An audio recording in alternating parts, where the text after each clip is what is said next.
나에게도 이런 물을 주시옵소서. 자, 본문 함께 읽어보겠습니다.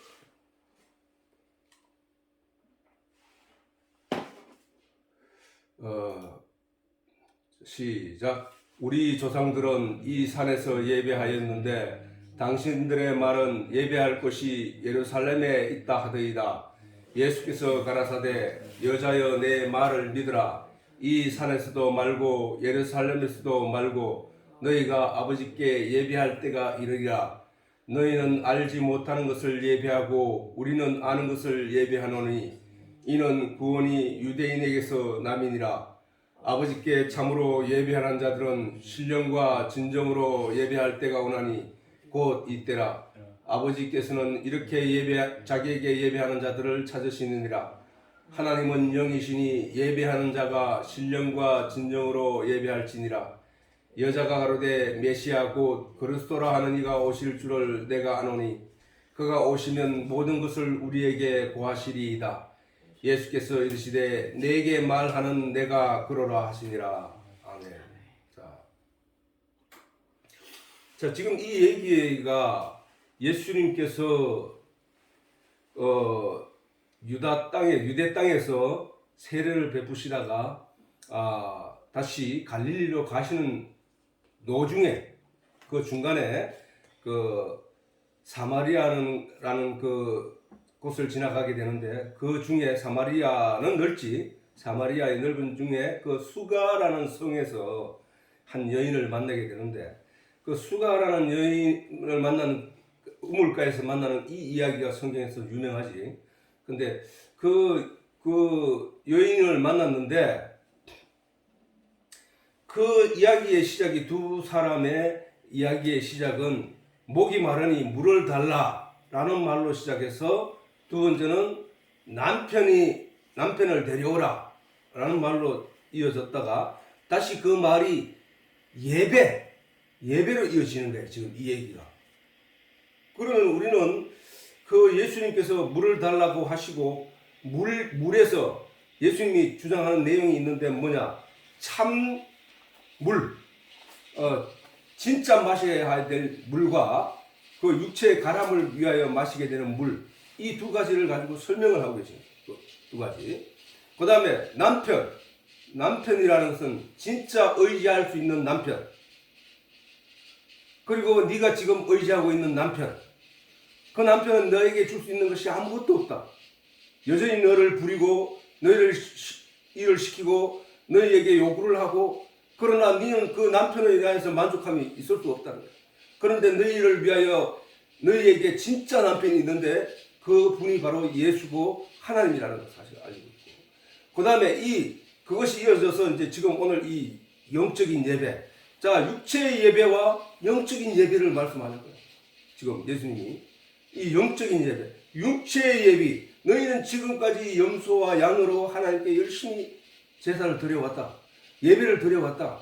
그러나 그거는 가짜야. 그거는 죽은 거야. 죽은 거. 하고 지금 말씀하는 거야. 지금 여기서 우리가 나중에 다시 얘기하겠지만은 아버지께로 자 여기서 너희는 알지 못하는 것을 예배했단 말이야. 지금까지 너희는 알지 못하는 것을 예배하고 우리는 아는 것을 예배한다. 그런데 아버지께 참으로 예배하는 자들은 신령과 진정으로 예배할 때가 오나니. 자, 아버지께 참으로 예배하는 자들은 신령과 진정으로 예배할 때가 온다고 했다는 거야. 그러면 그전에는 뭐야? 아버지께 참으로 예배하지 않았다는 얘기잖아. 하나님은 영이시니까 예배 드리는 자가 영과 진리로 예배를 해야 된다고 예수님이 가르치고 있다고. 그전에는 어떻게 했냐? 그전에는 참으로 예배를 안 했다는 거야. 자. 그래서 예수님께서 여인이 물었단 말이야. 아니, 유대인들은 예루살렘에서만 예배를 하라고 하는데 우리 조상들은 이 베델산에서 예배를 드렸습니다. 베델에서 예배를 드렸습니다. 이게 무슨 얘기입니까? 라고 여인이 물으니까 예수님께서 말씀하시기를 여자여 내 말을 믿으라. 이 산에서도 말고 베델산에서도 말고 예루살렘에서도 말고 그건 뭐야? 이 산에서 예배 드리는 거 육체로 드리고 이 산에서 예루살렘에서 육체로 드리는 그 예배는 예배가 아니라는 거야. 이 산에서도 말고 예루살렘에서도 말고 너희가 아버지께 예배할 때가 이르리라. 그러면 너희가 아버지께 지금까지는 예배를 안 했다는 얘기잖아. 아니 너희가 아버지께 예배할 때가 이르리라 라고 하신 얘기는 아직 예배할 때가 이르지 않았다는 얘기잖아. 그지? 그러면 그 전에 드린 예배가 다 뭐야? 가짜라. 예수님이 성전에 그래서 예수님이 유대인들을 가르쳐서 그 유대인의 가르치는 제사장과 선지자들을 가르쳐서 너희 아비는 마귀라고 했다고. 그들이 또 그 백성들이 가르치는 그들을 향해서 너희 아비는 마귀다 라고 하신 거라니까. 그리고 예수님께서 그들이 신앙의 중심지, 신앙 향유의 그 중심지 그 성전 안에 들어가서 내 아버지의 집은 만민이 기도하는 집이다. 어찌하여 너희가 도둑놈의 강도의 속불렬로 만들었느냐 하면서 채찍을 휘두르면서 사람들을 쫓아내고 그 비둘기 파는 상들을 둘러 엎으신 그 일들을 우리가 생각해 보자고. 그러면 그 예배가 틀린 예배고 아닌 예배였다는 것이지. 아버지께 예배 드리는 게 아니었다는 거죠. 그래서 너희들은 알지 못하는 것을 예배한 거야. 자, 일단 그 내용으로 이어졌다는 대략적인 얘기를 내가 하고 있는 거야. 그 내용, 그러니까 처음에 물을 한 그릇 달라라고 하시면서 그 물이 뭔지를 설명하신 거예요. 예수님이. 내가 주는 물을 먹어야 돼. 너 이거 먹으면 또 갈증이 심해. 너 이거 마시면 또 목말라. 그러나 내가 주는 물을 마시는 자는 영원히 마르지 샘이 될 거야 라고 하신 거라고. 그러니까 이 여인이 우물물을 길러내기 위해서 사실 그 여인이 낮 정오 그 뜨거운 사막 그런 아라비아 그쪽에는 그 뜨거운 굉장히 온도가 낮에는 굉장히 뜨겁고 밤에는 굉장히 추운 곳이 바로 그곳이거든. 그러니까 그냥 뜨거운 곳에 물을 들어왔다는 얘기는 아무도 물 들어오지 않을 때 몰래 와서 물을 떠가는 여인이었단 말이야. 그 여인에게 지금 예수님이 나타난 거야, 지금. 나타나서 그 여인의 삶이 그 내용을 봐서 그 다음에 예수님이 네 남편은 5명 뀌었고 지금 있는 6번째 있는 이 남편도 네 남편이 참 남편이 아니다. 라고 하신 그 내용으로 봐서도 그 여자가 어떠한 과거의 삶을 파란만장하게 살았는지 우리가 알 수 있다는 것이지. 그 여인은 사마리아에 있던 어떤 한 고달픈 인생을 살아간 한 여인이라고 볼 게 아니라 그 여인이 나라라는 거야, 지금. 그걸 인식하고 내가 그 여인이구나라고 인식하고 그 예수님을 만나고 얘기를 들어야 된단 말이야, 지금 이 시간에도. 우리가 다 그 여인과 같은 존재들이라고 그러니까. 우리가 다 그 여인과 같이 먹어 마시고 나면 또 갈증이 내릴 그 내용을 구하고 찾고 돌아다녔더라는 삶을, 인생을, 삶을. 아버지, 나 뭐 주세요 하고 외치고 외친들, 그 다음에 그걸 이루고 난 뒤에 또 다른 요구가 생기게 되고 또 다른 목표가 생기게 되고 그 목표를 인하여 또 부러지게 되고 그것은 늘 갈증하고 갈란 마음으로 나타나게 되는 삶을 우리가 신앙생활을 해왔다는 거예요. 그 유대인들처럼 하나님을 육체적인 내용으로 하나님께 예배드리는 그들의 삶 속에는 바로 그와 같은 가람이 여전히 남아있던 거였단 말이야. 그런데 예수님 뭐야? 영과 진리로 예배할 때에 곧 이때라. 내가 주는 진리의 내용을 마셔라. 그러면 네 속에서 샘이 솟아나리라. 마르지 않는 샘이 될 거야 너는. 라고 하시는 거라고. 마르지 않는 샘이 오면은 갈증이 이제 더 이상 나타나지 않을 것이고 만족해야 할 것이며 생명이 살아날 것이고 안심하게 될 것이고 안전하게 되는 것이란 말이야. 지금 예수님께서 물 한 그릇 달라고 하신 그 말씀으로부터 시작돼서 남편 이야기로 이어지고 그 다음에 그 남편 이야기가 다시 예배의 자리로 이어진다는 얘기는 한 이야기를 하고 있다는 얘기, 한 이야기를. 영과 진리로 예배드리는 참 하나님을 만나야 돼. 참 하나님이 받으실 만한 그 예배를 드려야 돼. 너희는 지금 여전히 육체적인 가치로 가잖아. 자, 처음에 여인이 가지고 물 들어온 게 뭐야? 육체의 가람을 해결하는 그 물을 들어온 거야. 근데 거기에서 예수님은 영의 가람을 해결하는 영적인 셈에 대해서 물에 대해서 말씀하신 거라고. 두 번째, 육체의 남편, 육체를 의지하고 더불어 살아가면서 함께 걸어가야 할 그 남편이 아닌 하나님을 소개한 거라 그러니까 하나님을. 세 번째, 영과 진리로 예배드리는 것과 육체로 예배드리는 것을 통해서 그거 다 같은 내용을 말하고 있는 거잖아.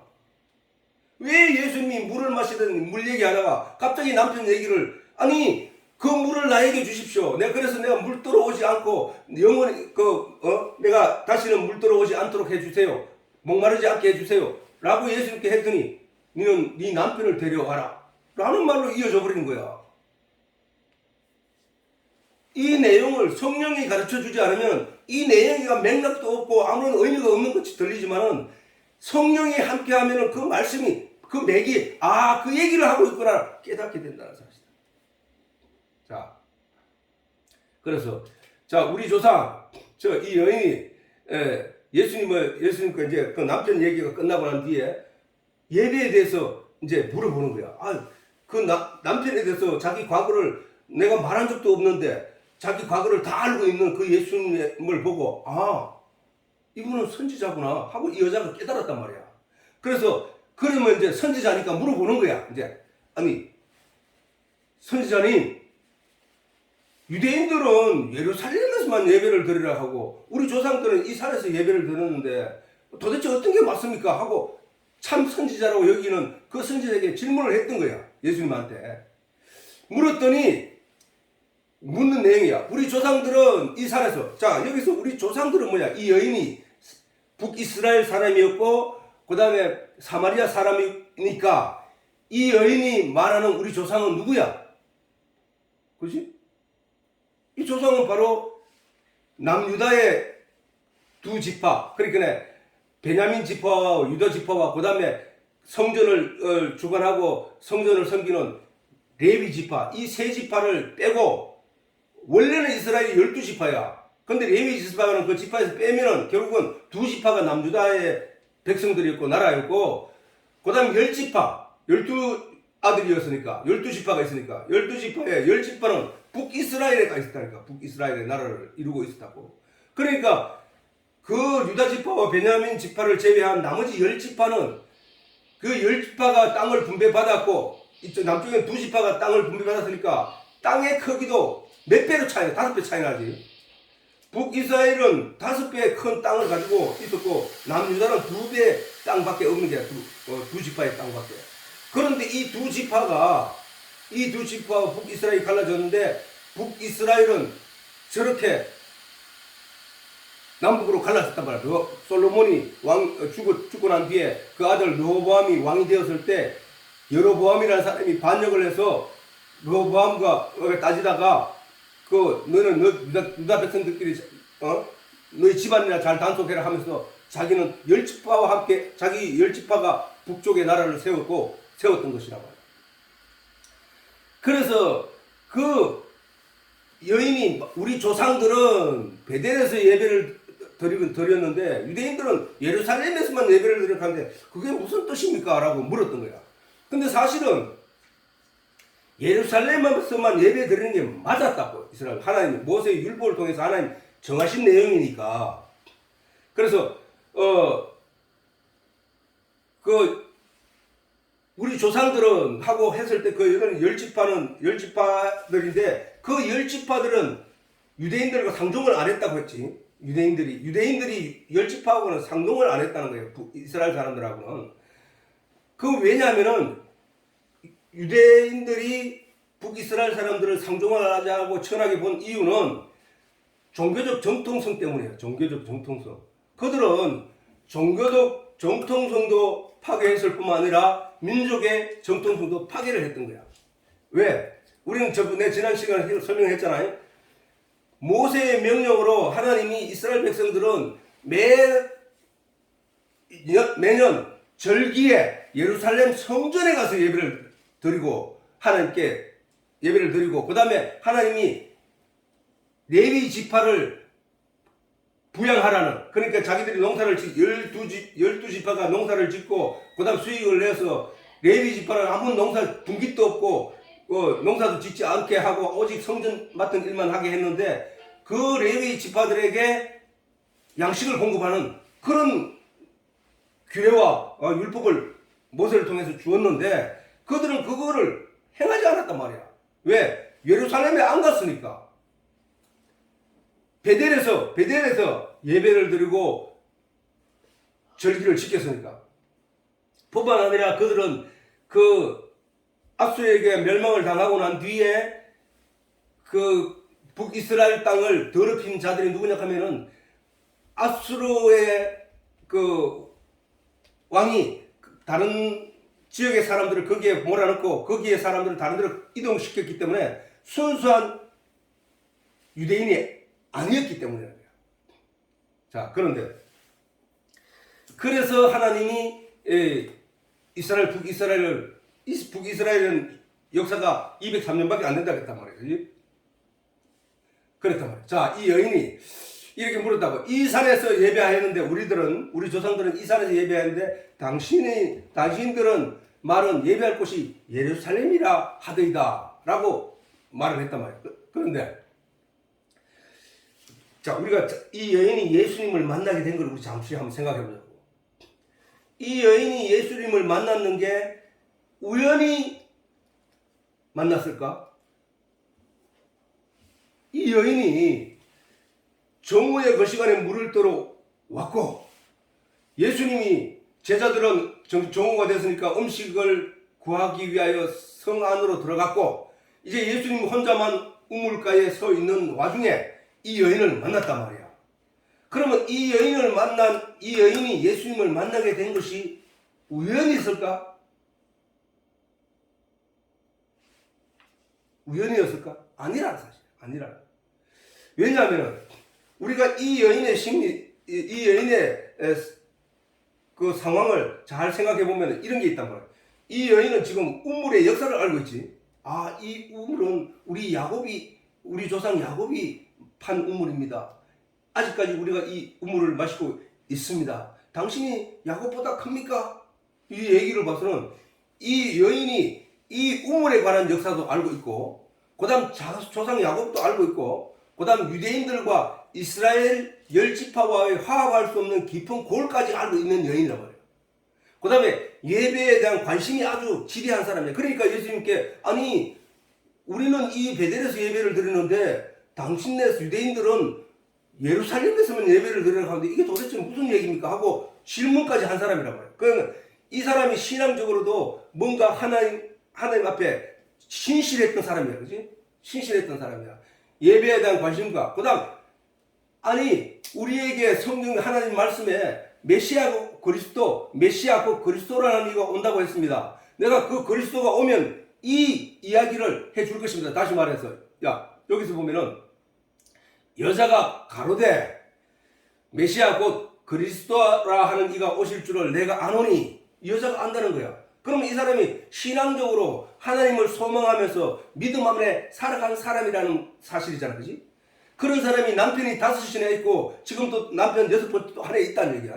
이가 오실 줄 내가 아노니 그가 오시면 모든 것을 우리에게 구하시는 그 모든 것은 뭐야? 지금 자기가 예수님에게 질문했던 아니 유대에서만 예배를 드리라 예루살렘에서만 예배를 드리라고 하고 베델에서는 드리지 말라고 하는데 이거 어떻게 된 겁니까? 라고 했더니 예수님께서 너희는 알지 못한 것을 예배하고 우리는 아는 것을 예배하노니 하나님께 영과 진리로 예배할 때가 오나니 곧 이때라 라고 하셨단 말이야. 그러니까 이 여자가 듣기로는 그 말도 이해가 잘 안 되는 거야 지금.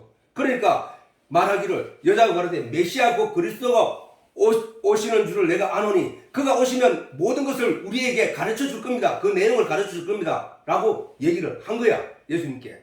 그랬더니 예수께서 이르시되 네가 기다리는 그 메시아, 네가 기다리는 그 그리스도가 바로 내가 지금 너에게 말하고 있는 내가 바로 그러라 라고 하신 거란 말이야.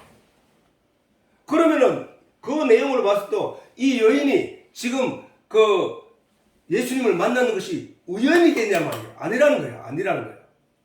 그 여인이 고달픈 삶과 고달픈 그 나라의 형편, 로마의 식민지로 있으면서 그 민족이 고달픈 삶을 살아가고 있는 이 현실과 하나님이 우리의 하나님이라고 하면서 어찌하여 우리를 도우시지 않는지에 대해서 고민하고 괴로워하고 아파하고 만족해 줄 수 없는 남편을 다시나 가르치는 상황, 그 고달픈 삶, 아무도 없는 때에 몰래 물 길러 온 정오의 그 뜨거운 땡볕 아래서 물을 길러 온 그 여인, 그의 마음이 어떤 것이었냐는 것이지.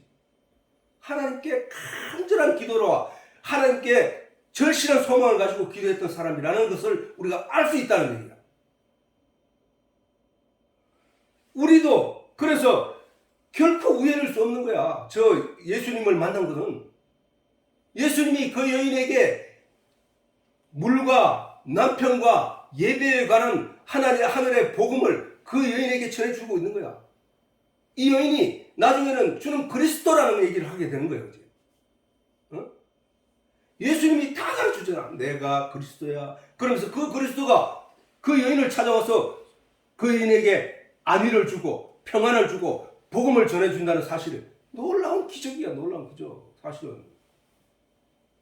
우연히 만난 게 아니라니까. 그 기도의 응답이었다니까. 우리가 고달픈 삶, 우리도 다 그런 거야. 우리도 다, 우리 가족 모두에게도 바로 이와 같은 고난과 아픔과 역경이 있은 다음에 우리가 맞이하게 될 그 하나님을 간절히 소망한 마음속에 이런 예수님을 만나야 된다는 거야. 하나님은 자기를 찾는 자들에게 상 주신다. 자기에게 예배하는 자에게 상 주신다고. 자기를 간절히 찾는 자, 이 세상에 내가 의지할 남편이 없습니다. 이 세상에는 내가 만족할 대상이 없습니다. 오직 나에게 만족을 주실 수 있는 분은 하나님밖에 없습니다 하고 하나님만 찾고 하나님만 의지하려고 하는 자에게 하나님이 저와 같이 나타나서 낱낱이 하나같이 설명을 하면서 가르치고 있다는 사실입니다. 우리가 다 이 수가성의 사마리아 여인처럼 되기를 간절히 바랍니다. 자, 그런데 이 베델산에서 드리는 게 왜 문제가 있냐면, 자, 어떤 사람이 예배의 형식을 만들어 놓으면 그 후손들은 어떤 그 가르침을 받은 사람들은 자기도 모르게 그게 예배인 줄 알고 그냥 따라가고 있는 거야. 근데 따라가는 그 무리들끼리는 이게 진짜인 줄 알고 있다고. 근데 그게 진짜인지 아닌지는 우리는 어떻게 확인하느냐? 그 예배가 어떻게 처음에 만들어졌는지를 그 근본적인 원인을 찾아가면은 이게 진짜인지 아닌지를 우리가 알 수 있단 말이에요. 왜 베델에서 사마리아 사람들이 북이스라엘 사람들이 베델에서 드린 예배, 다안에서 드린 예배, 이것이 가짜고 잘못된 것인지에 대해서는 우리가 오늘 이 자리에서 설명을 해주고 있다는 거예요. 아니, 역사 속에 묻혀서 단체로 되어서 흘러가는 사람들은 그게 진짜인지 아닌지는 모른다니까. 왜? 가르치는 사람이 그게 진짜라고 가르치고 있고 그걸 듣는 사람이 그게 진짜인 줄 알고 받아듣고 있으니까.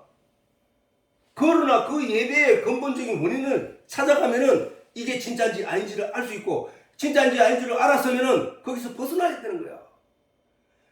유대인들이 열심히 예루살렘 성전에 가서 양을 갖다 바치고 비둘기를 바치고 하는 것이 예배인 줄 알았어.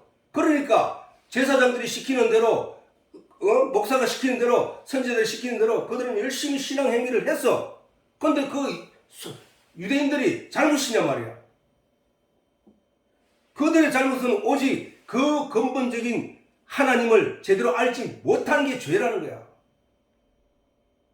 그러니까 예수님이 상을 띄엎어버리고 그들을 채찍을 휘두르면서 내 아버지 집은 만민이 기도하는 집이다라고 외쳐 놓으신 거란 말이야. 예루살렘아 예루살렘아, 암탉이 그 병아리를 품으려고 했던 것 같이 내가 너희를 품으려고 한 것이 몇 번이더냐라고 예수님이 그 예루살렘 성전을 바라보며 눈물 흘리셨던 사실을 우리가 기억을 해야 된다는 거야. 오늘도 우리는 어떤 예배를 통해서 어떤 신앙 행위를 통해서 자기도 모르게 같이 거기에 휩쓸려서 지금 떠내려가고 있는 거야 사실은. 근데 거기서 하나님을 진짜 하나님을 찾기 위해서 저 발부둥 쳤던 저 여인처럼 돼야 된다는 거야. 그래야 만날 수 있고 그래야 그 원인의 은혜를 입을 수 있다는 사실이야. 뭐 아닌 것 같은데 에이 저게 맞겠지. 아닌 것 같은데 에이 다 따라가 보는 거지 뭐. 해서는 안 된다고. 바로 그 원인이 왜 베델에서 예배를 드리는 것이 잘못된 것인지에 대해서 우리가 성경에 보면 다 있다고 이게. 자, 왕상 이거 한번 읽어보자고.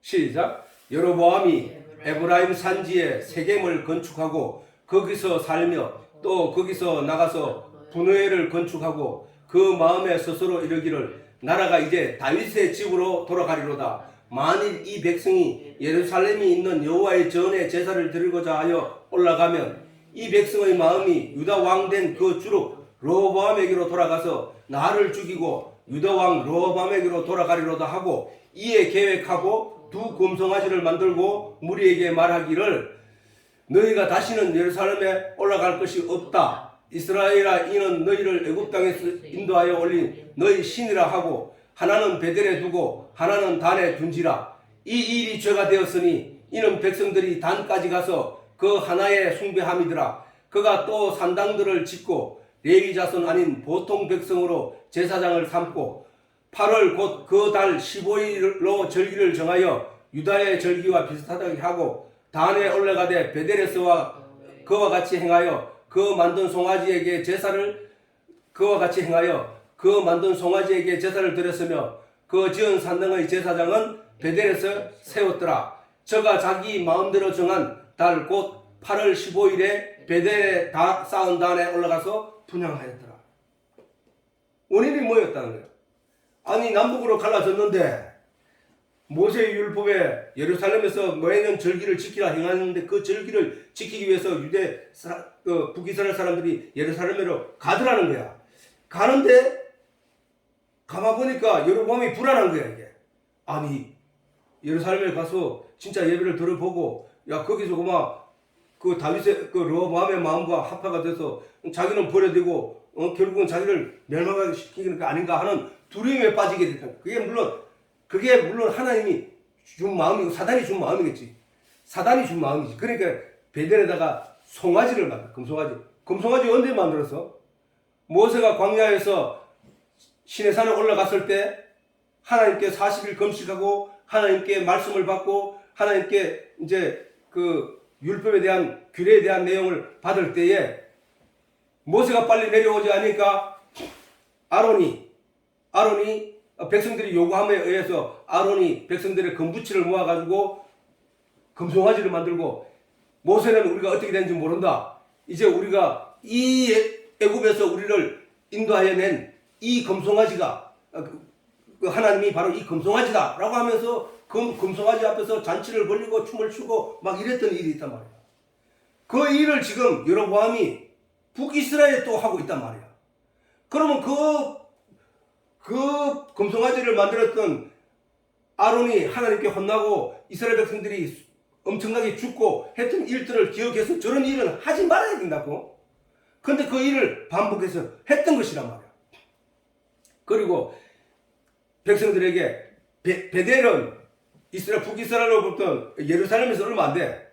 그렇게 그 예루살렘으로 향하는 사람들을 거기에다가 더 이상 못 가도록 베델에 딱 만들고 그 다음에 또 하나는 저 북쪽에 단이라는 곳에 단지파가 받았던 땅, 그 단지파의 땅에다가 단을 만들고 성전을 짓고 거기를 가서 예배를 드리게 했던 거야. 그러니까 두 금송아지를 북이스라엘은 섬겼던 것이야. 그러니까 그 근본이 잘못된 거잖아. 그 예배가 드린 것이. 그 예배의 시작점이 잘못된 거라니까. 그래서 그렇게 해서 이스라엘 백성들이 남과 북이 갈라졌단 말이야. 그 갈라지니까 그 다음에 북쪽에 원래 이 절기, 그 마지막 절, 8월 곧 그 달 15일로 절기를 정하여 유다의 절기와 비슷하게 하고 단에 올라가되 베델에서와 같이 행하여 그 만든 송아지에게 제사를 8월 15일 날 했대. 그러면 유다의 예루살렘에서 드리는 절기는 언제냐? 1월 15일이에요. 1월 15일. 1월 15일. 1월 14일 날 그 양을 잡아놨다가 그다음 2월 15일 날 그 유월절을 정했던 일, 정월 15일이라. 그런데 저렇게 비슷하게 해서 백성들을 속였단 말이야. 그럼 그 백성들은 그게 맞는 줄 알고 그냥 따라가는 거야. 그게 전부 다 죄 가운데 빠지게 되는 거란 말이야. 그런데 그러기에 반해서 예루살렘은 어떠냐? 통일왕국, 사울 왕과 다윗 왕 시대에, 그 다음 솔로몬 왕 시대에 남북으로 갈라지기 전에 120년이지. 남북으로 갈라지기 전에 사울 왕이 40년, 다윗 왕이 40년, 솔로몬 왕이 40년을 치리했으니까 120년이야. 그 120년 동안에 통일 왕국, 통일 이스라엘의 그 하나님이 모세에게 명령하신 그 신앙의 중심지란 말이야. 신앙의 중심지. 성전이 있는 곳, 예루살렘이. 그 다음에 모세 율법과 신앙이 전투성경이 주어진 곳이란 말이야. 그러나 그들이 율법을 통해서 하나님의 진리의 내용을 깨달아 알아야 할 그 내용을 육신의 행위로만 열심히 행함으로 말미암아 하나님의 진노가 그들 역사 위에 계속 임했던, 계속. 그럼에도 그렇게 된 이유는 사단이 하나님의 은혜로 진리의 내용을 가르치는 그만큼이나 사단이 방해를 한다는 사실이에요. 그래서 그들이 온전히 깨닫지 못하고 결국 예수님 오셨을 때는 나라가 망하여 없어지고 식민지 생활을 하고 있고, 그 예수님을 하나님의 아들인지도 모르는 신앙의 결과를 가지고 있고, 하나님의 아들이신 예수로부터 너희 아비는 독사이자 너희 아비는 마귀다 라는 소리를 듣기까지 신앙의 결과가 망가져버린 것이었단 말이에요.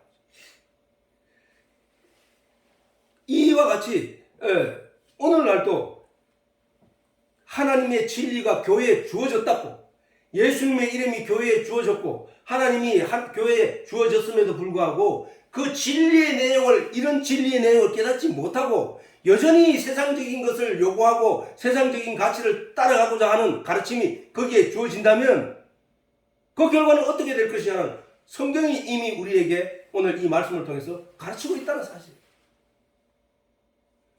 그거는 우리가 하나님의 진리의 내용을 깨닫지 못하게 되면은, 말씀의 내용을 깨닫지 못하게 되면은 그 성경이 존재하는 이유와 의미를 알지 못하는 것이라. 교회가 존재하는 이유와 의미를 알지 못하게 된 것이라. 오직 우리는 하나님께서 이 말씀을 통해서 영과 진리로 예배할 때가 오나니, 지금은 성경에서는 신령과 진정이라고 했죠. 옛날에는 영과 진리라고 했어요. 신령이 뭐야? 신령, 귀신 신자의 영영자라고 해요. 그렇게 영으로, 보이지 않는 우리 속에 있는 영으로 하나님께 예배할 때가 온다는 거야.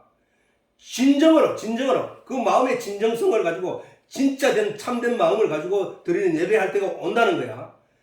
그 진정이라 하는 것은 진리를 말해.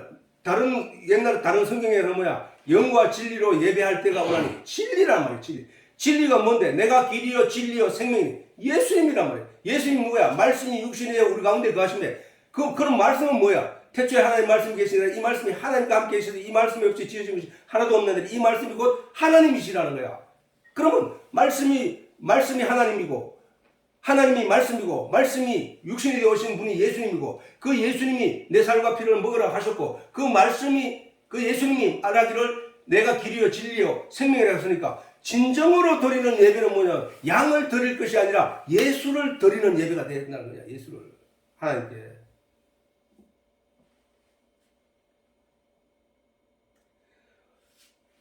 수많은 사람들이 하나님의 진리의 말씀을 구하고 하나님의 진리의 내용을 구하지만 그것을 제대로 얻지 못하는 이유는 여전히 사단의 방해 때문이야. 사단은 모두 얼굴 형태를 가지고 어떤 모양을 가지고 우리에게 도전해 오는 게 아니라 우리 의식 속에 잠입해 들어온다니까. 우리 의식 속에 문화와 도덕과 양심으로 우리에게 들어온단 말이야. 우리 양심을 건드려 우리의 의식을 건든다고. 너 이렇게 안 되잖아. 과학 문명이 이래 발달했는데 아니 더 크게 발달하고 있는데 네 이렇게 잘 사는 가치가 과연 무엇을 추구해야 될 것이냐 이 시대에 하면서 우리에게 계속 그 진리의 내용을 그들도 보지도 못하게 방해를 하고 있다는 사실.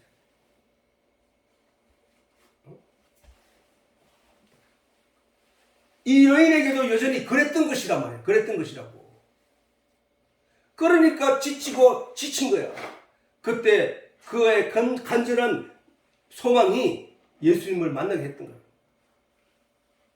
만났더니 그 마음에 위안을 주고, 처음에는 유대인인 줄 알았는데, 유대인 중에 한 사람인 줄 알았는데, 듣다 보니까 선지자네? 들어 깨닫고 보니까 이분이 예수님이구나, 이분이 메시아구나, 이분이 그리스도구나를 알게 됐다는 거야. 우리는 성경을 묵상할 때도 그런 거야. 늘 이게 뭐 책이지 뭐, 이거 뭐 읽어보니 난 이해 뭐 하는데. 그런데 점점 이 말씀이 내게 주는 힘과 권능과 능력이 굉장히 크다는 사실을 점점 알아가게 된다는 사실. 그게 성도가 가야 할 길이라고. 오늘날에도 교회가 마치 이러한 진리의 내용을 가르치지 않고, 만약에 율법과 아니면 이 세상적인 것, 육체가 행할 된 그 열심히 부지런히 갖다가 바치는 일, 그 다음에 열심히 봉사하는 일에 매진시키고 강조를 한다면은 진리 내용을 알지 못하는 건 똑같은 거야. 가짜를 가르치고 있는 거라니까, 그게. 그것은 그 교회가 존재하는 의미, 이유를 잘못 알고 있고, 잘못하면 그게 결국은 사단은 항상 그런 식으로 방해를 하는 거야. 사람에게 하나님의 진리를 가르쳐 보니까 싫어하고 이해도 못하고 답답해 하니까 가르치는 사람도 이게 어떻게 가르쳐야 할지 모르는 거야. 그러면 결국 사람들이 재밌는 얘기, 세상에 경험했던 우스운 얘기, 그 다음, 저거는 놀랄만한 얘기를 전해주면은 사람들이 좋아하고 박수치고 거기에 사람들이 모인단 말이야. 그 사람이 어쩌다 사람들 많이 모였으니까 한번 진리를, 성경 말씀의 진리의 내용을 제대로 한번 전해보자 하고 전하면은 쑥쑥 빠져나가는 거야. 재미없다는 거야. 이해도 못하겠다는 거야. 답답하고 머리 아프다는 거야. 나 듣기 싫어. 머리 아파. 그러니까 자연히 거짓 선지자들처럼 입에 먹을 것을 주면 평강을 외치나, 입에 먹을 것을 주지 않으면 저주를 퍼붓는다는 거죠. 그게 만약에 교회 안에서 일어나고 있다면은 그거는 심판받을 존재야. 유대인들처럼 너희 아들은 마귀라는 거야. 오늘날에도 우리가 진리에 대한 열망을 가질수록 우리에게 오는 그 압박과 잘못된 어려움들이 더 커지고 있다는 것도. 그럴수록 우리는 뭐야? 왜냐하면 그게 커지는 이유는, 협박이 커지고 우리를 위협하고 우리에게 어려움을 많이 주는 이유는 빨리 예수를 버리라는 거야. 그러기 위해서 사단이 우리에게 그런 걸 주는 거거든.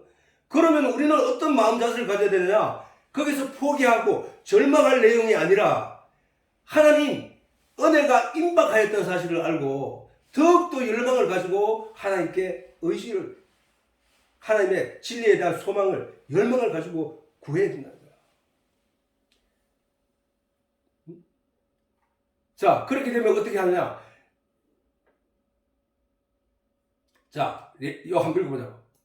예레미야 33장 2절에서 3절 시작. 이를 행하는 여호와, 그것을 지어 성취하는 여호와, 그 이름을 여호와라는 자가 이같이 이르노라. 너는 내게 부르짖으라.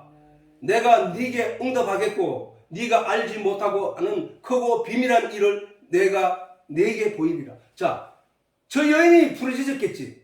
그 여인이 간절한 그 불행하고 안타까운 현실 속에서 그 여인이 간절히 부르짖었겠지. 그랬더니 어떠한 일이라서 하나님이 나타나셨네.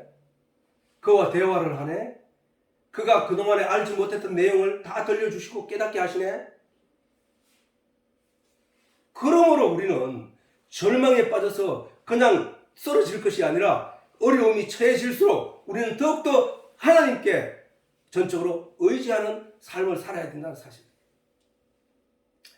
자, 내가 전에 또 항상 자주 얘기하지만은 요한계시록에 보면 아마겟돈 전쟁이 있다. 그거는 대전쟁이 대전쟁. 근데 이 성경 읽는 사람들이 그거를 자꾸 어느 게나 대환란 날이 있을 것이고 그 뒤에 뭐 성도들이 받게 될 고난에 대해서 얘기를 하고 하는데 그거는 요한이 반모섬에서 우리 성도들에게 일어날 일들에 대해서 환상으로 보아 깨닫 하나님이 가르쳐준 내용이거든.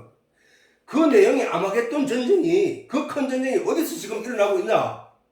아니 내가 신앙 안에 있지 않거나 신앙 안에 있든지 가나 그 만약에 역사와 공간 안에서 그 아마겟돈 전쟁이 일어난다면은 물론 그 큰 전쟁이 예비됐을 수 있지. 근데 그 전쟁이 일어난다면은 나하고는 아무 상관이 없는 거야. 그게 사실은.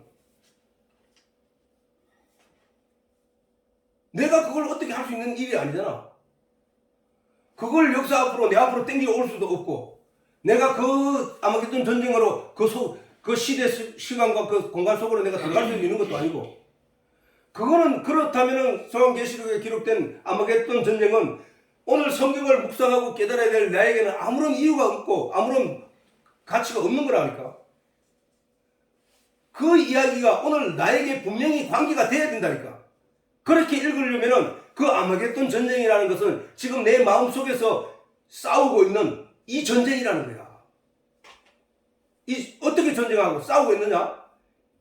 우리가 육체적으로 보면은 그게 얼마만큼 큰 싸움이고 얼마만큼 그 위험한 싸움인지를 우리는 몰라. 의식하지 못해. 그러나 내 의식 속에 들어와서 이렇게 저렇게 내 신앙의 지금 결과가 어떤 것인지 보면 안다고. 내가 하나님 믿으려고 했던 마음이 없었던 것도 아닌데 내가 진리를 깨달아 알기를 원하지 않았던 적도 없는데 왜 이래 들으면 아직도 알지 못하고 왜 들으면 아직도 내 신앙이 여전히 부족한 것 같고 내가 아직도 하나님을 제대로 믿지 못하고 있는 것 같고 왜 이런 현상이 있을까를 보면은 하나님은 똑같은 음성으로 똑같은 내용으로 우리에게 계속 설명하고 있음에도 우리는 그런 결과를 가지고 있단 말이야. 왜냐? 내 속에서 내가 알지도 못하게 나를 공격해오고 내 의식을 사로잡아 신앙에서 벗어나는 일들로 몰아가고 있기 때문이라는 사실이란 말이야. 어떤 걸로? 눈에 보이는 것들과 내 귀에 들리는 것들과 내 마음에 축적된 세상적인 철학 내용으로 말미암아 그렇다는 거야. 그 전쟁이 내 영 속에서 내 속에서 지금 싸우고 있다니까. 사단의 세력과 이스라엘 백성들에게 이방 사람들이 공격해 오고 전쟁을 일으킨 가운데 그들이 가지고 있는 그 하나님의 순수성을 지켜가는 유대 백성들의 신앙 안에 그들이 외부의 그 종교 그들이 믿고 의지하던 내용을 그들에게 들어오고 철학을 들여오고 그들에게 짬뽕시켜서 이 백성들이 자기 주변에 어느 날 딱 눈 뜨고 보니까 다양한 자기가 받으려는 내용들이 있더라는 거야. 결국은 어떻게 돼? 하나님의 순수한 진리의 내용은 점점 묻혀가고 거기서 혼합되어서 섞여져 가고 그것이 바로 이스라엘이 멸망한 원인이었잖아. 그것이 우리 마음을 설명하는 거라니까. 그 역사가 인간의 마음을 설명하는 거라니까. 인간의 마음 속에 원래 아담과 하와가 하나님의 말씀을 가지고 있었는데 사단이 몰래 들어와서 아니야 라는 말로 들어오기 시작해서 그들에게 눈을 바꿔놓고 그래서 하나님 보면 쳐다보지도 않았던 그 선악과를 쳐다보게 하고 결국 그것을 따먹게 하는 그 일이 아담과 하와가 한 것 얘기를 성경에 기록했지만 그것이 지금 우리 마음속에서 일어나고 있는 일이라니까. 그게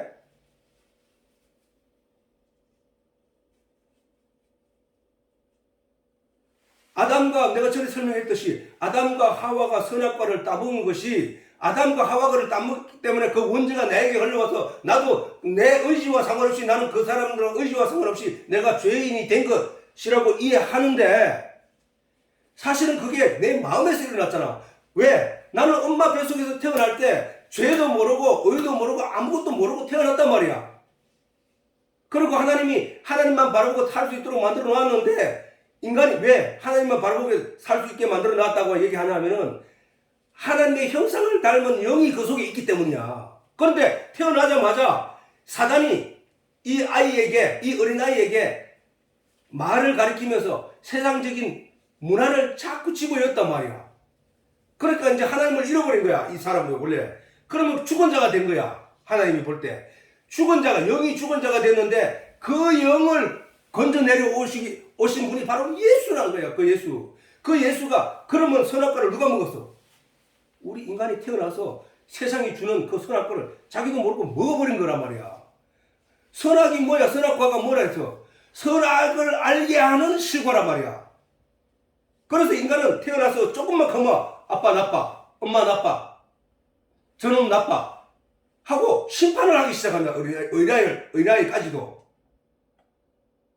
그게 타락한 인생이라니까. 거기서 이제 하나님이 내가 너희들을 거기서 내가 건져낼 거야. 너 건져내을 당해도 니는 스스로를 깨끗하게 할 수가 없어. 누가 깨끗하게 하느냐? 예수 피가 깨끗하게 해야 된다.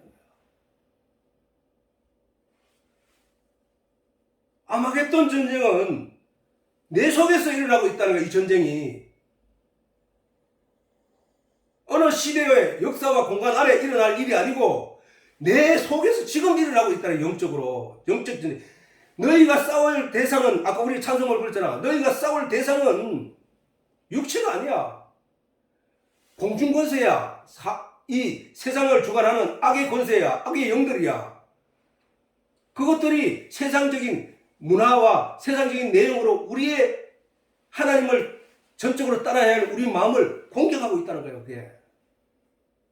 그 공격에서 우리는 절대로 그거를 이길 수 없다고 그래요. 자, 그래서 우리가 감당하지 못할 고난을 당하고 어려움을 당하고 내가 어떻게 해결할 수 없는 문제가 내게 닥쳤다 할지라도 절대로 좌절하지 말아야 할 것은, 좌절하는 것은 좌절하게 하는 것은 사단의 목적이란 말이에요. 사단의 목적. 절대로 좌절하지 말아야 될 것은 하나님이 궁극적으로 나를 구하기 위하여 나에게 보내신 천사가 있고 그 천사가 나와 함께 싸워주고 있다는 거예요. 싸워주고 있다는 거예요. 그런데 이 나를 위해서 싸워주는 천사의 도움을 바라기보다는 절망하고 한숨 쉬고 앉아있으면은 천사가 어떻게 싸워주냐고. 내 마음을 다하고 하나님께 힘을 구하고 은혜를 구하고 그러므로 말미암아 천사장 미가엘이 모세에게 나타났던 것처럼 천사가 나와서 싸워준다니까. 우리 하나님을 진리를 알지니 진리가 너희를 자유케 하리라 하는 이유도 뭐냐 하면 진리 예수를 알게 되면 내가 예수 십자가 아래 내 모든 것을 내려놓는다는 것이거든. 왜? 그 진리가 해결할 것을 알기 때문에. 그렇게 내려놓으면 뭐야? 진리를 알지니 진리가 너희를 자유케 하리라. 자유케 한다니까. 나는 평안을 누리게 된다는 거야. 우리는 신앙생활 하는 이유는 바로 그 길을 가기 위한 거야. 그 길을. 근데 내 마음속에는 설마 왜 오늘도 안 들어줬는데? 오늘도 이루어지지 않는데? 내가 기도를 적게 했습니까? 내가 얼마나 간절히 매달렸습니까? 근데 아직도 안 들려주는데? 이 얘기는 안 들려주는데? 아직도 안 되는데? 이건 절망하고 있다는 얘기고 하나님을 믿지 못하겠다는 얘기거든. 거기에 하나님이 절대 안 준다는 거야. 주여 주실 줄 믿습니다. 나는 지금 어렵고 나는 힘들지만 하나님이 내게 분명히 주실 줄을 믿습니다. 내가 여전히 하나님의 말씀을 듣고 있고 하나님의 말씀을 삼하고 있는데 하나님이 주시지 않을 수가 없습니다. 저 사마리아 여인에게 어느 날 예수님이 세상 사람들이 볼 때는 우연히 만났다고 보겠지만 그 두 당사자는 알고 있다는 거야. 하나님이 내가 네게 나타난 여인아 내가 너에게 나타난 이유는 네의 기도를 들었기 때문이라는 거야. 유대인들 중에 어떤 사람이 저 유대인들도 멸시하는 저 사마리아 여인에게 여인이 받은 은혜를 입은 사람이 누가 있냐고. 우리는 낙심하지 말아야 될 거야. 우리가 낙심하지 않고 신앙의 어떤 결정적인 순간을 맞이하는 순간 더 큰 어려움이 몰아치는 경우를 아빠도 많이 경험했다고. 그런데 희한하게 하나님께 도움을 구했더니 여전히 나는 그 어려움 속에서도 나는 성경만 묵상하고 있더라고요. 거기서 하나님의 말씀만 간구하고 있더라고. 그러니까 진짜 어려움들은 하나님이 다 해결해 주니까 거기에 대해서 두려워하지 말고 오직 하나님의 말씀. 아빠가 설교해놓고도 서너 번은 듣는다니까. 그런데 듣는데 내가 해놓고 내가 거기서 은혜를 입고 있더라니까. 그래서 지금 이 순간에 말하는 이 말이 아빠 말이 아니라 성령이 내 속에서 여러분들이 들어야 할 말을 전하고 있다는 사실을 기억하라고.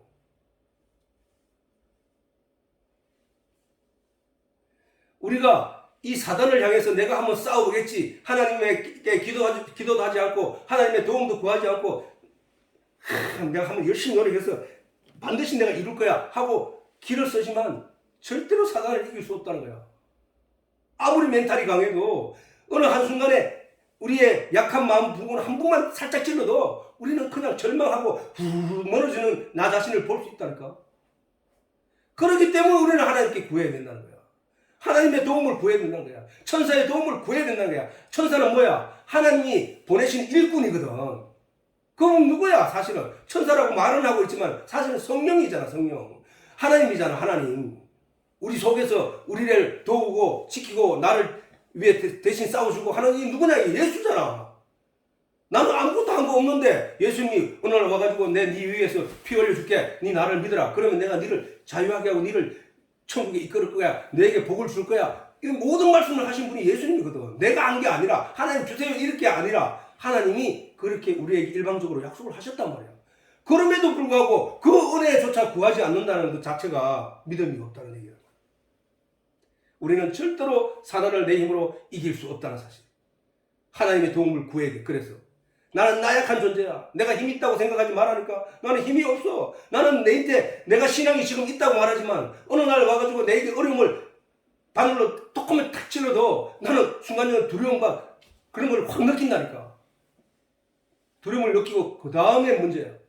하나님을 찾는 거야. 하나님. 그래서 하나님은 그걸 징계라고 해요. 징계. 사단이 주는 걸 가지고 우리에게 어려움을 주지만 하나님 그걸 가리켜서 나를 징계하신다고 말해.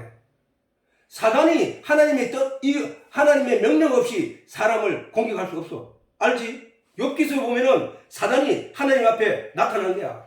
하나님이 물어서 사단아 너는 지금 어디 다니고 왔느냐? 예, 세상을 두루 돌아다니니까 다른 나이다 하니까 사단아 네가 내 종 욥을 봤느냐? 그 유의하여서 보았느냐? 그의 신앙이 좋지 않느냐? 아이고 그래도 가야 돼. 그래도 하나님 그에게 복을 많이 주니까 그러니까 그런 거 아닙니까? 그래? 욥의 그 몸을 치고 나면은 하나님 버릴 겁니다. 그럼 네 가서 몸을 쳐라. 그러나 그 생명을 건들지 마라. 사단이 와서 욥을 괴롭힌 거야. 악청이 나게 하고 막 자식들이 죽어 나가게 하고 마누라 도망가게 하고 막 이런 문제를 일으킨 거야. 그 우리 인간적으로 어느 날 나는 욥은 그 내용을 모르잖아. 사단과 하나님과의 대화를. 근데 욥의 입장에서 보면은 이거 무슨 하나님 잘 믿고 있었는데 이거 무슨 날벼락이냐 그지? 우리 인생들은 다 욥과 같은 어려움과 고난 가운데 빠진다는 거야. 사단은 왜 우리를 그렇게 몰아가기 때문에 하나님 앞에 거짓말해서 욥을 그렇게 단정을 지어버리게. 그러니 맥없이 욥은 당할 수밖에 없는 거야. 철망하는 거야. 내가 못해서 적신으로 나왔사오니 내가 갈 때도 적신으로 갈지라. 빈몸으로 간다는 거야. 그래도 자기를 위로해 봐도 그 위로가 안 되는 거야. 욥이. 거기서 욥이 끝까지 의지한 것은 하나님 이름만 불렀던 거야. 하나님 이름만. 우리도 마찬가지요.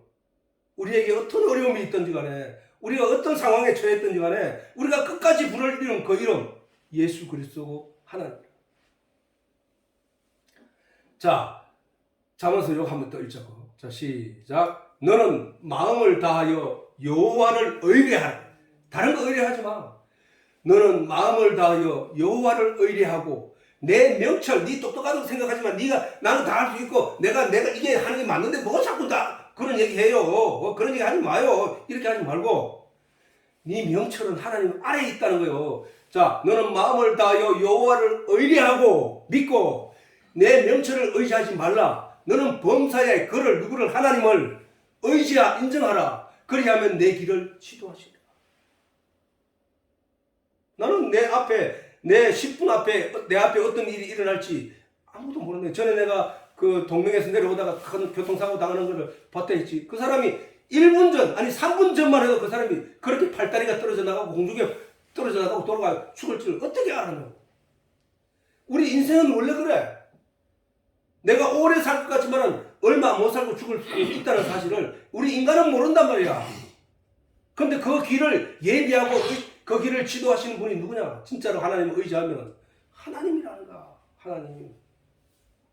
우리 그래서 하나님을 의지하자는 거야. 우리 가정에 이 예배가 중요한 것도 그 얘기란 말이야. 자, 아까 읽었지만 다시 한번 읽어보자고. 시작. 일을 행하는 여호와, 그것을 지어 성취하는 여호와, 그 이름을 여호와라 하는 자가 이같이 이르노라. 너는 내게 부르짖으라. 내가 네게 응답하겠고 네가 알지 못하는 크고 비밀한 일을 내게 보이리라. 이 여인이 부르짖지 않았더라면, 이 여인이 간절한 마음이 소망이 없었더라면 예수님을 만날 수 없었고 예수님에게 그런 은혜를 입지를 못했다는 거야. 자, 이 산에서도 말고, 자, 아까 예수님이 그랬지. 아니, 예수님,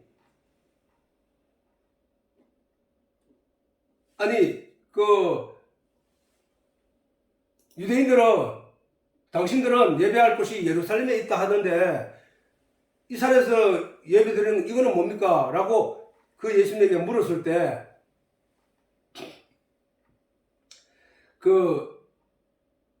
예수님에게 물었을 때 예수님 대답은 여자여 내 말을 믿으라. 여자여 내 말을 믿으라.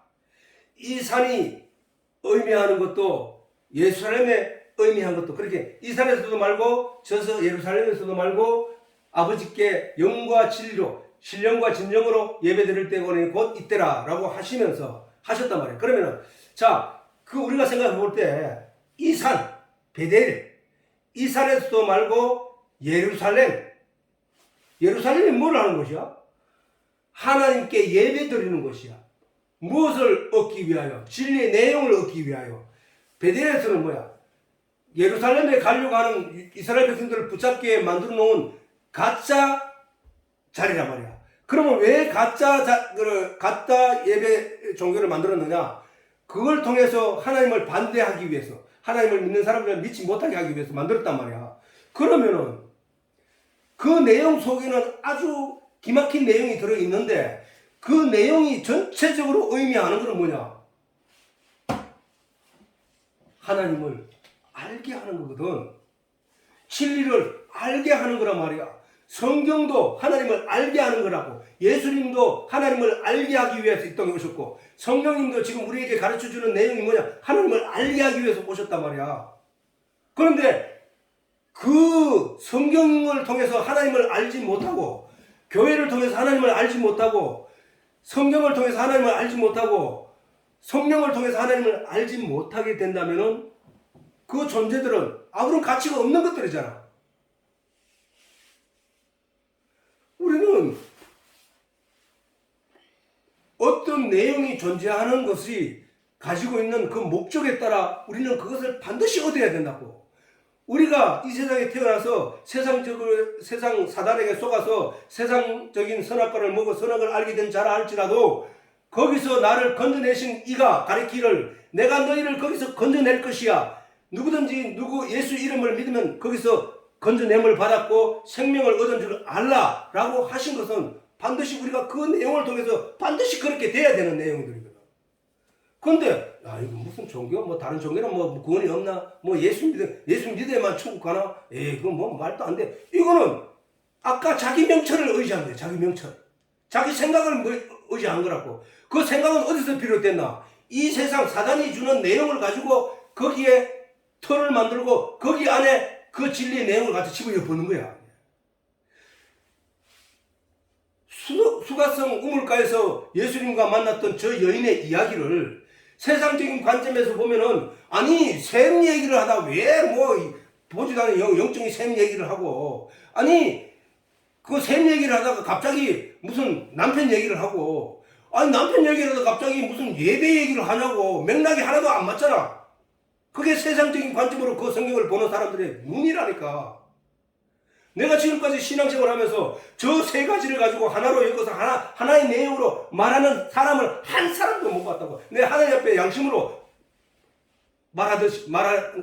말하는데 그것을 하나로 연결해서 얘기하는 사람을 한 번도 들어본 적이 없다고. 내가 깨닫게 된 것은 성령이 내 속에서 그것을 깨달아 알게 했기 때문에 알게 된 내용이란 말이에요. 이게. 그것이 존재하는 이유가 있다는 게, 목사가 존재하는 이유, 교사가 존재하는 이유, 전도사가 존재하는 이유, 오직 진리의 내용을 하나님의 진리의 내용을 성도들에게 알게 하는 이유, 그것밖에 없단 말이야. 그 내용을 설명하지 않으면 그는 오히려 그 상대를 조심해야 될 대상이고, 그 사람 입에서 나오는 말에 내가 현혹되지 않아야 될 그런 내용이라는 거예요. 바울이 전도 여행을 떠나면서 댕기면서 사람들에게 많은 말씀을 전했는데, 그 한편에서는 또 뭐라고 하냐면, 바울은 댕기면서 일도 안 하고 바울은 사람들에게 헌금 받아가지고 그거 돈 먹고 산다고 험담을 했던 거야. 그러면서 인간적인 도덕적인 양심을 가지고 거기다 바울의 행동에 갖다 붙여보니까, 세상적으로 보면 세상 사람들이 봐도 바울은 일도 안 하고 돈만 교회 가서 헌금 받아 먹고 사네 라고 손가락질을 하게 되더라는 거야. 그래서 그런 사람들을 향해서 바울이 얘기하고 있는 거야. 도덕, 양심, 세계적인 철학적인 내용을 가지고 사도로 가정해서 사는 사람들이 많다. 조심해라. 얘기를 하는 거야. 자, 그 얘기가 바로 고린도 교회에 했던 얘기인데, 자, 한번 읽어보자고. 시작.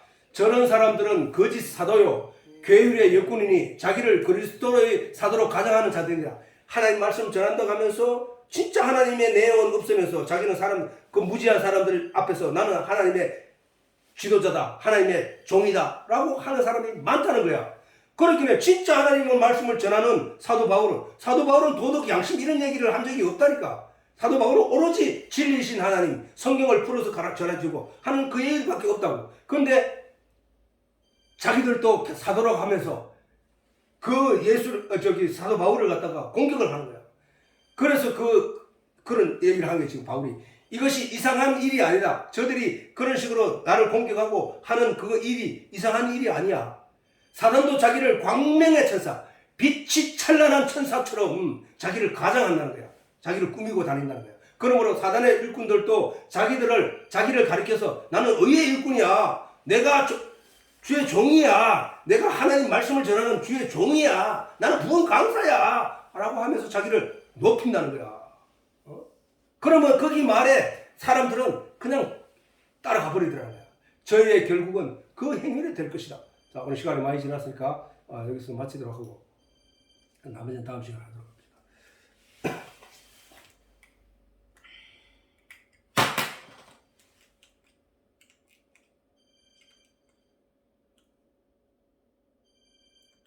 이거 안 들어.